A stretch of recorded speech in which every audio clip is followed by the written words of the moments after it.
میں جب بھی زہیب رمضان کی ٹرانسمیشن دیکھتی تھی، پہلے آپ تو خود ہوسٹ کر رہی ہوں، لیکن اس سے پہلے جب بھی دیکھتی تھی، جو میرا فیوریٹ پتہ سیگمنٹ کیا ہوتا تھا اس میں؟ جب سوال جواب ہوتے ہیں، لوگوں کی کالز، ان کے سوالات. بالکل بالکل، لوگ اپنے سوال کر رہے ہیں اور اس کے جواب آگے سے آ رہے ہیں یا وظیفے بتائے جا رہے ہیں، مجھے وہ بڑا اچھا لگتا ہے. تو یہ آپ نے اس ٹرانسمیشن میں بھی کہہ کے آپ نے کہا کہ بھئی یہ سیگمنٹ ضرور ہے، یہ سیگمنٹ ضرور ہو اور ذرا زیادہ ڈیوریشن کا ہو، اور بات یہ کہ آج کے دور، آج کے حساب سے سوال ہو. اچھا، اس میں آپ، یہ آپ کا سیگمنٹ ہے، آپ ٹیکسٹ کر سکتے ہیں، آپ لائیو پرانے وقتوں کی طرح آپ ہمیں کال بھی کر سکتے ہیں، آپ کی کالز کو ہم شامل کریں گے، آپ کے سوال ہوں گے اور اس کے بعد آپ اس کے جواب ہوں گے. بالکل سب کو سیکھ. اچھا، سوال کا مسئلہ کسی کا بھی ہو، آپ کا مسئلہ کیا تھا آج مجھے بتائیں، آج آپ کے کیا کیا مسائل تھے، ذرا جلدی سے مجھے بتا دینا. پہلی رمضان ٹرانسمیشن تھی. جی نہیں، الحمدللہ. وارڈروب کا مسئلہ تھا، کیا پرابلم؟ نہیں، کوئی مسئلہ نہیں تھا، اتنا اسموتھ ماشاءاللہ کہ مطلب پتہ ہی نہیں چلا، کوئی پرابلم ہی نہیں ہوئی الحمدللہ. اور ہم یہ کہ کل ہم نے ریہرسل بھی کی، تیاری کی، پریکٹس کی، آئی تھنک اس کی وجہ سے بھی بہت آسانی ہوگی اور ٹیم نے بہت اچھی. تو جناب یہ ہمارا سیگمنٹ ہے آپ کے مسائل اور ان کا حل. جیسے نادیہ نے آپ کو بتا دیا کہ آپ کال بھی کر سکتے ہیں. تو ہمیں جوائن کیا ہے مفتی سید شہریار داؤد صاحب نے. مفتی صاحب السلام علیکم. رمضان مبارک شہریار بھائی، رمضان مبارک. آپ سب کو بھی رمضان بہت مبارک ہو. سارے سوالات کے لیے تیار ہیں آپ؟ سب کے جوابات کے لیے کوئی بھی سوال آ سکتا ہے لوگوں کے، تو آپ کو بتائیں مختلف نوعیت کے سوالات. نہیں معلوم ہوگا تو معلوم کر کے بتا دیں گے، معذرت کر لیں گے. کبھی ہوتا ہے شہریار بھائی کہ کبھی کوئی ایسا سوال ہو کہ آپ اس میں پریشان بھی ہو جائیں؟ ہاں ہوتے ہیں سوالات، اس میں ہم رہ جاتے ہیں تو ہم کہتے ہیں جی ٹھیک ہے، آپ ہمارا نمبر لے لیں، ہم سے ڈائریکٹ رابطہ کر لیں، ہم آپ کو بعد میں اس کا تفصیل سے. بعض فقہی، بعض شرعی خوابوں کی تعبیریں ایسی ہوتی ہیں کہ جس میں ہمیں مزید سوالات کرنے پڑ جاتے ہیں. جب بھائی آپ نے دیکھا ہے تو بھائی ہم نے پوچھنا ہوتا ہے بھائی آپ نے کیا کھا کے سوئے تھے، تعبیروں میں خاص طور پہ، ٹھیک ہے نا. تاریخ پیدائش کیا ہے، شادی کب ہوئی، آپ کے ساتھ تھوڑا سا بیک گراؤنڈ لے کے پھر اس کے بعد قرآن و حدیث کی روشنی میں اس کی صحیح تعبیر بیان کی جاتی ہے. یہ تعبیرات میں خاص طور پہ بہت احتیاط کرنی چاہیے، اور خواب ہر ایک کو بھی نہیں سنانا چاہیے. صرف جو صاحب علم حضرات ہوں ان کو ہی بتائیں. ہر ایک کو ماجے ساجے کو خواب، میں تو خواب ایسی تعبیر بتا اور جو الٹی سے خواب جیسی تعبیر بتا دی گئی تو ویسا ہی سامنے آ جاتا ہے. بالکل بالکل. تو خواب ایسے بتانے سے کہتے ہیں کہ جی، کچھ لوگ کہتے ہیں کہ پورا ہو جاتا ہے، کچھ کہتے ہیں پورا نہیں ہوتا.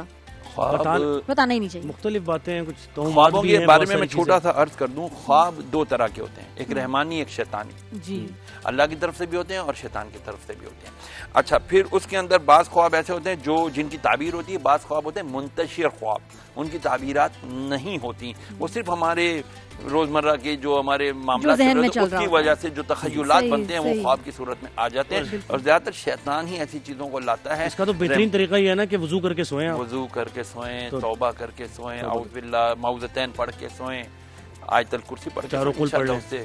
ویسے آتے ہوئے کوئی پریشانی، دشواری، کوئی مسائل تو نہیں ہوئے ٹریفک میں؟ کوئی ہبڑ دبڑ، کوئی پینک؟ کچھ ایک چینل تھا وہاں سے پھر یہاں آئے ہیں، الحمدللہ بیچ میں گیپ اچھا ہے. اور ماشاءاللہ شہریار بھائی اتنا اچھا موسم ہے، روزے کا تو پتہ ہی نہیں چلے گا. اس سال اتنے ٹھنڈے، اتنے پیارے روزے. حضرت ابو موسیٰ اشعری کی بات سناؤں رضی اللہ عنہ، بڑے ضعیف تھے، اور پھر کہتے تھے یا اللہ، دعا کیا کہتے تھے، یا اللہ تو مجھے طویل عمر عطا کر کہ میں انتہائی ضعیف ہو جاؤں، بوڑھا ہو جاؤں، طاقت کم ہو جائے، اور پھر انتہائی شدید گرمی کے روزے مجھے عطا کر تاکہ میں پیاس اور بھوک کا لطف اٹھا سکوں. اور ہم کہتے ہیں جی بس ہمارا جلدی 12 گھنٹے کا سو کے روزہ گزر گیا. شہریار بھائی پہلا سوال جو ہے نا ہمارا وہ، اور بہت زیادہ یہ سوال ہوتا ہے اور یہ مسئلہ بھی ہے لوگوں کا کہ رمضان آتے ہیں اور عدم برداشت کا رویہ ہم سب ایک دوسرے میں دیکھتے ہیں. شکل پہ ایک غصہ سا ہوتا ہے، بس ایک ایسا ہوتا ہے کہ جیسے آپ کسی بم کے اوپر بیٹھے ہوئے ہیں اور بس وہ پھٹنے ہی والا ہے، اور کہتے بھی ہیں آپ کہ بھئی میرا روزہ ہے، مجھ سے زیادہ تمیزی نہیں. بسم اللہ الرحمن الرحیم، صلی اللہ علی النبی الامی وآلہ صلی اللہ علیہ وسلم، صلاۃ و سلام علیک یا رسول اللہ. دیکھیے شیطان بند ہے، ہمارا یقین ہے، ایمان ہے، بٹ اس نے ہمیں اتنے دھکے دے دیے، اب اس کی ضرورت ہمیں نہیں ہے، ہم اس کے بتائے ہوئے رستے پہ چل رہے ہیں. جبکہ ہم 5 مرتبہ نماز میں پڑھتے ہیں، پتہ نہیں کتنی مرتبہ سورہ فاتحہ پڑھتے ہیں، ایاک نعبد و ایاک نستعین، اہدنا الصراط المستقیم، اے اللہ میں سیدھے راستے پہ چلنا نہیں چاہتے، یہ الگ بات ہے، دعا ضرور مانگتے ہیں. بہرحال پھر عین آپ نے کہا افطار کے وقت ہم بم پھوٹنے والا ہے. آپ کو پتہ ہے افطار کے وقت اللہ تبارک تعالیٰ ماہ رمضان میں ہر روز 10 لاکھ، ایک روایت میں اس سے زیادہ کی تعداد بھی آئی، کہ ایسے لوگوں کو جہنم سے آزاد کرتا ہے جن پر ان کے اعمال بد کی وجہ سے جہنم واجب ہو یہاں چکی تھوڑا ہوتی سا توقف، رابعہ نے کراچی ہاں سے جی ہمیں بالکل، کالز بہت ہم نے ذکر کیا اور بس کالز شروع ہو گئی، میسج بھی آپ کر سکتے ہیں جی۔ رابعہ کی کال ہے، السلام علیکم، کراچی سے۔ جی جی السلام علیکم، رمضان مبارک رابعہ۔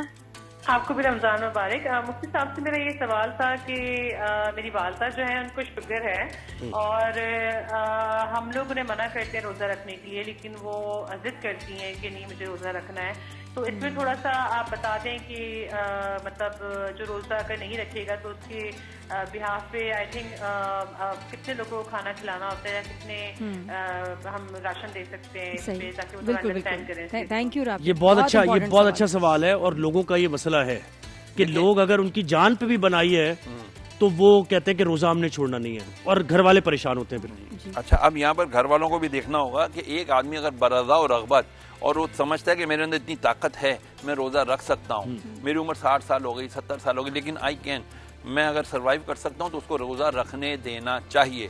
اور اگر روزہ رکھتے ہوئے خدا نہ خواستہ ان کی طبیعت خراب ہو جائے تو آپ کو اسلام نے اجازت دی ہے، آپ اس کا روزہ افطار کرا دیں، آپ اس کا روزہ توڑوا دیں، جسے ہم عام طور پہ کہتے ہیں روزہ توڑوا دیں، اس کو دوا دے دیں، کوئی کھانا پینا دے دیں، اس کا پھر وہ معاملہ، اور وہ ثواب روزے کا ہوگا، اس کو ثواب ملے گا کیونکہ اس نے کوشش کی ہے نا۔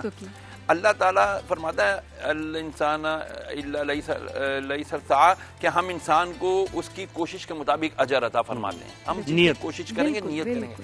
اچھا، اب آپ کہتے ہیں کہ نہیں جی اماں بہت بوڑھی ہیں، چلتی ہیں گر جاتی ہیں، چکر آ جاتے ہیں، وہ نہیں رکھوانے دینا چاہتے، تو کم از کم وہ جتنی دیر رہ سکتی ہیں وہ رکھتی ہیں، ان کو رکھنے دیں، زور زبردستی نہ کریں۔ خدا نہ خواستہ کوئی ایسے کلمات کہہ دیں جو آپ کی دل آزاری یا اللہ کو ناراض کرنے کا سبب بن جائے تو ایسا نہ کرنے دیں، ان کو ایز اٹ از چلنے دیں۔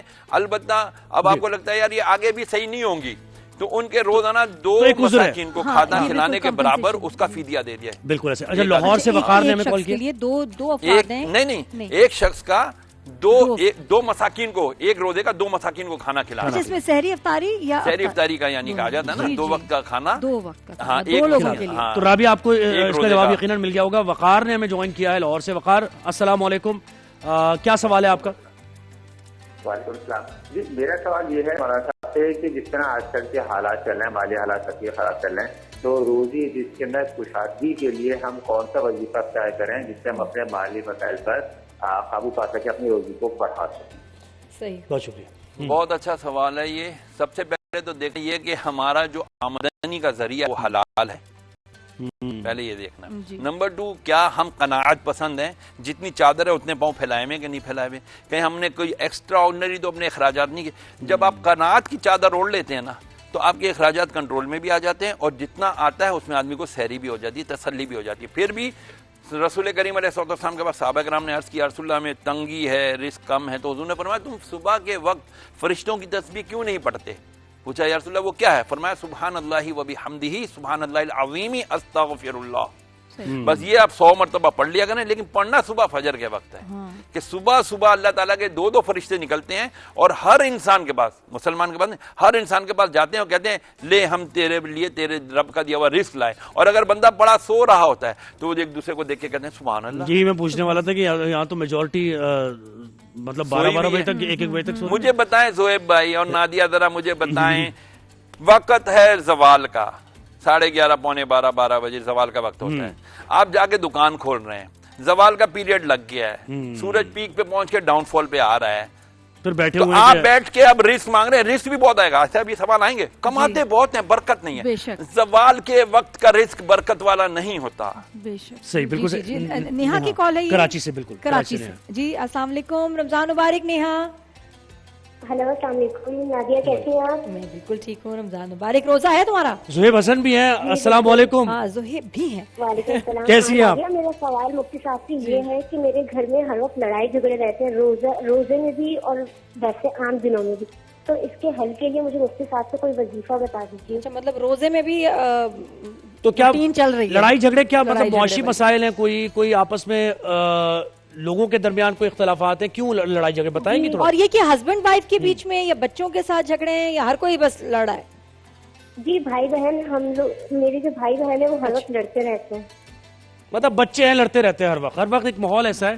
بیٹا ایک چیز یاد رکھنا، جس گھر میں چک چک ہوتی ہے، چک چک کہتے ہیں نا لڑائی جھگڑا، ہر وقت کی مستی مذاق، اس کو مارو پھینک، اور پھر اس کے بعد مستی کرتے کرتے مذاق کرتے کرتے ایک دم سیریس لڑائی ہو جائے. جس گھر میں لڑائی جھگڑا رہتا ہے وہاں سے رزق چلا جاتا ہے.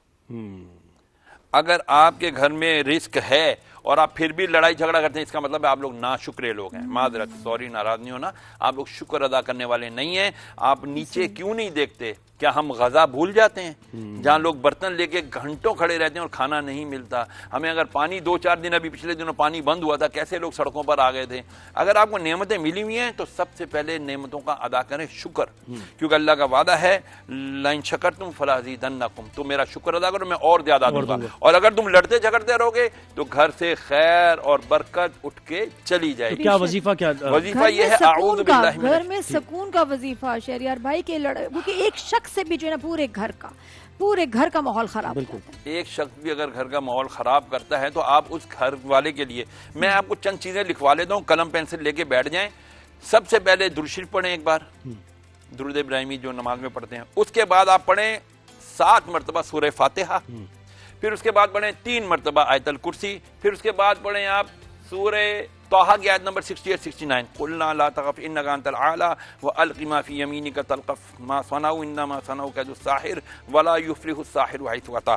یہ 7 مرتبہ پڑھیں. اس کے بعد 7 مرتبہ سورہ وَإِن يَكَادُ الَّذِينَ، سورہ قلم کی آخری 2 آیتیں، وہ 7 بار پڑھیں. اس کے بعد 7 بار سورہ فلق، 7 بار سورہ ناس. یہ تب پڑھ کے نا پانی پہ دم کر دیں. یہ سب گھر والوں نے میں نے ٹونک دے دیا. ٹونک، لڑائی ہوتا ہے ختم ہو جائے گا، جھگڑا ہوتا ہے ختم ہو جائے گا، آپس میں مس انڈرسٹینڈنگ ہے ختم ہو جائے گی، چک چک ختم ہو جائے گی، روزی میں برکت آئے گی، نظر بد سے بچیں گے. اکثیر دے دی میں نے. یہ سب چیزیں لکھ کے پانی پہ ایک بار بڑھ لیں، جی بالکل دم کریں. 7 دن یہ پانی چلائیں، اس میں اور پانی ملا دیں. اور ہر کسی کا دیا ہوا وظیفہ نہیں پڑھنا آپ نے. بڑا ضروری ہے کہ آپ کیا پڑھ رہے ہیں. شہریار بہت شکریہ. وظیفہ دیا. اب تو پہلا روزہ ہے، ابھی تو لوگ ظاہر ہے اتنی کالز آپ کو آئیں گی اور وہ پوچھیں گے، تو آپ ذرا تیاری کر کے آئیں ان کے سوالات کے جوابات کی. میں تیار، کیونکہ بڑے مشکل سوالات بھی لوگ پوچھ لیتے ہیں تیار ہیں ماشاءاللہ. اتنا علم اور ہماری ٹیم کو بھی ہمیں کہیں گے کہ ذرا الرٹ رہے، سوال کوئی بھی کیسا بھی آ سکتا ہے، پھر ہماری ذمہ داری نہیں ہے. لیکن یہ ٹیم الرٹ ہے ہماری. اچھا اس وقت. اچھا جی، تو اب ہمیں تقویٰ ضروری ہے.